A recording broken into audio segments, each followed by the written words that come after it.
Hi everyone, welcome back to my channel. Thank you so much for stopping in, and I got a little bit of a different video today. As you know, we're in the Christmas season, and in Jamaica we have this thing called black cake, rum cake, and it is something that I normally buy. I am by no means a baker. I don't bake. That is well known in my family. I remember my daughter when she was little was always wanting me to do the whole baking thing, the baking cookies, baking cakes. Not my forte. So she ended up becoming a natural born baker. So she's the baker in the family now. I saw on Instagram the other day a hack for the Jamaican black cake, rum cake. So we're gonna do that today because this one doesn't have 10,000 ingredients and 10,000 steps. So we're gonna try that today. But of course, because I'm not a baker, she's gonna be doing the work. I'm just gonna be a little assistant. So if you are interested, stay tuned and watch us do the Jamaican black cake, rum cake hack in much shorter version. So, the first step of the process is soaking your fruits. This is a very important step. And this is probably the only part of the process that I did. This was my contribution. So, for this, the method actually calls for 1 cup of prunes, half cup of raisins, half cup of dried cranberries, and then you're soaking that in 1/4 cup of rum and 3/4 cups of sweet red wine. So you need to make sure that you have, of course, a jar that you can put this in, because for minimum you need to soak this at least 24 hours before. The recommended time, the longer you soak it though, the better. For myself, it soaked for about 5 days, so I did longer than the 24 hours. The soaking can be up to 1 week. So another thing I did differently here was I did not use prunes. I did not want to add prunes to mine. So rather than doing half cup of cranberry and raisins, I did 1 full cup of each. And I'm using the Ray and Nephew Jamaican rum and the Jamaican Red Label wine for my fruits.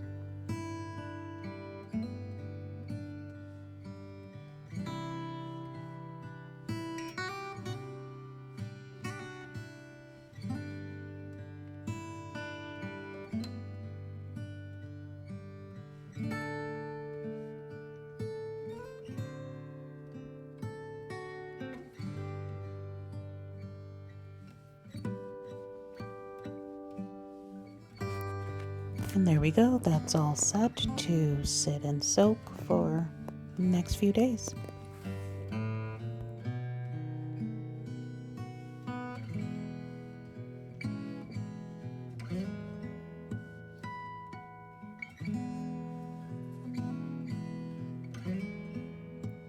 So the fruits are all good to go.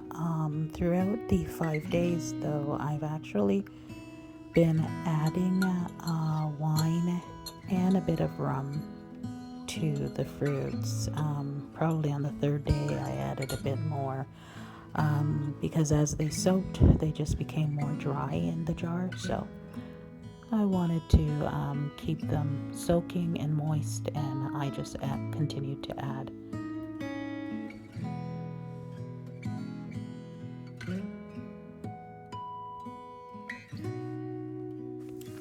So I'm showing on screen all the ingredients that were used for this cake.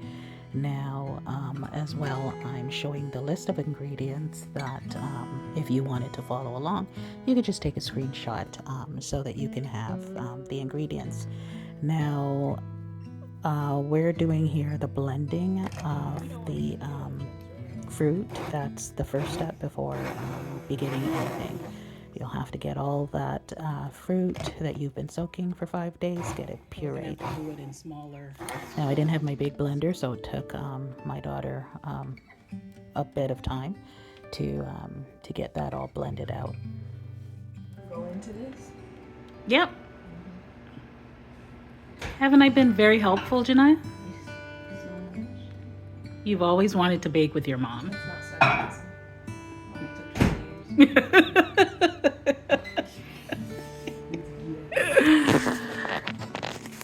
Okay, I'm see, helping we have this the mixture. process, We as you have- can see. No lighting. So here we are, everything mixed just in one bowl. Beauty of this cake is there's only 10 ingredients. With the real, authentic Jamaican rum cake, there's got to be about 25 ingredients and probably about 20 steps to get it done. This is only 10 ingredients and you're doing all of the mixing in one bowl. So, and you're using a cake mix. So the original recipe actually calls for a yellow cake mix. I'm using the spice cake, Betty Crocker cake mix, which I think just adds a little bit more depth to it. Also to mention, there's no mixer needed for this recipe. You're literally just whisking together your eggs, melted butter, and combining it with your blended fruit and your rum and wine, and just folding it all in one mixing bowl. And it makes 2 cakes, as you can see. And then you bake it on 325 for 55 to 65 minutes. And here's how it looks out of the oven.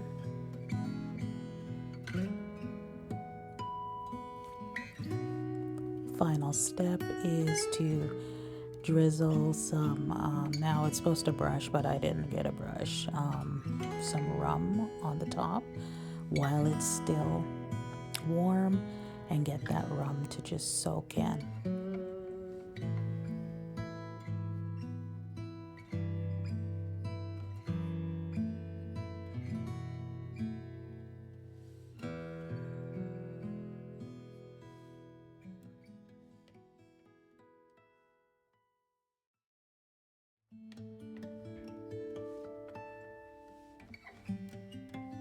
Now, because I love icing, I had got my daughter to ice one of the cakes, put icing on one of the cakes for me.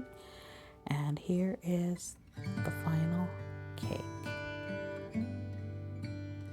All done with icing, and Janai is going to do the honors and cut it, and I'm going to give it a try. My first observation is the cake, it could have been a little bit darker. I had her, mind you, it has the same color as the one that that I was shown on Instagram. But Jamaican black is actually called Jamaican black cake, and it's a rum cake that's very dark. So the recipe does call for browning sauce to be put in it, and I actually had Janaya cut back on that a little bit, only for fear that I didn't want to put too much and have the cake have any type of bittery tastes, because too much browning can give it bitter taste. So but I see here I could have had her use it all. So again, this is after the cake has sat for at least 24 hours. Then it was iced, and now it's tasting time. There you go.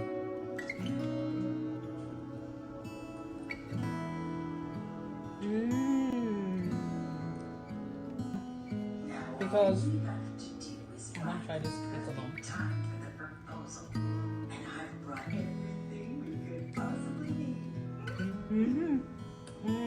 You taste the rum now? Oh, it has that. It does have that black cake taste. Yeah, it has it. It's a good dupe. It's a good dupe. Success. Thanks for watching. Like, share, subscribe.